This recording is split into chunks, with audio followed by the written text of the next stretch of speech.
waking up with a win this morning, all thanks to 3 touchdowns in the last 4 minutes of the game. Yes, you heard it right. ASU rocked 16th-ranked USC last night after a 46-yard touchdown pass. ASU took home the win 38-34 over USC.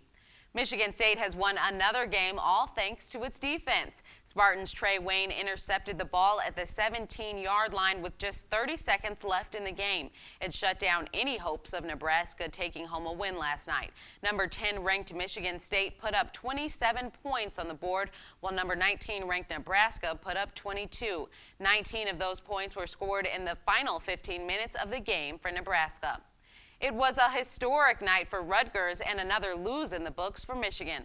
Last night, the Scarlet Knights got their first ever win in the Big Ten, but Michigan's losing streak continues, and the question of how much longer this will last continues to be asked. Head coach Brady Hoke's Wolverines struggled at key points, including on third downs and in the second half. Rutgers went on to win 26-24.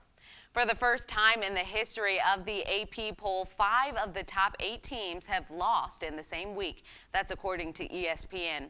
Those 5 teams include number 2 Oregon, number 3 Alabama, number 4 Oklahoma, number 6 Texas A&M, and number 8 UCLA.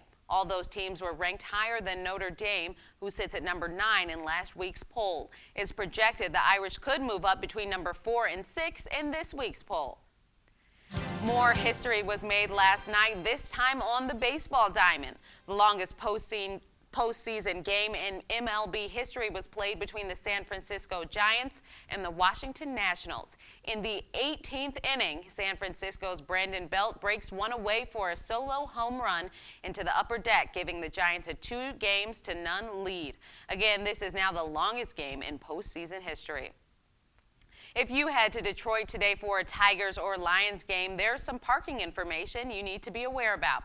Parking attendants say spots are going fast with games happening for both teams today. Parking lots will be open at 7:30 this morning. You'll be required to show tickets at the parking lots. It's expected that 100,000 people will be parking for both games today. The Lions kick off at 1 o'clock, while first pitch is at 3:45 for the Tigers. The Bears will hit the gridiron today at 1 o'clock. They'll be on the road in North Carolina as they face the Panthers. Both teams are 2-2 on the season, respectively, according to NFL.com. Brandon Marshall is back on the mend. He spent the past few weeks dealing with an ankle injury. Marshall says he's feeling more explosive and is heading into today's game listed as probable.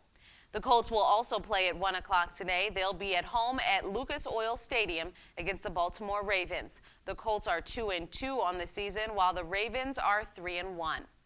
Great news this morning for those of you relying on flights in and out of the Windy City, when flights are expected to go back to normal. Plus, it's Fire Prevention Week across the U.S., what you and your family need to know to be prepared.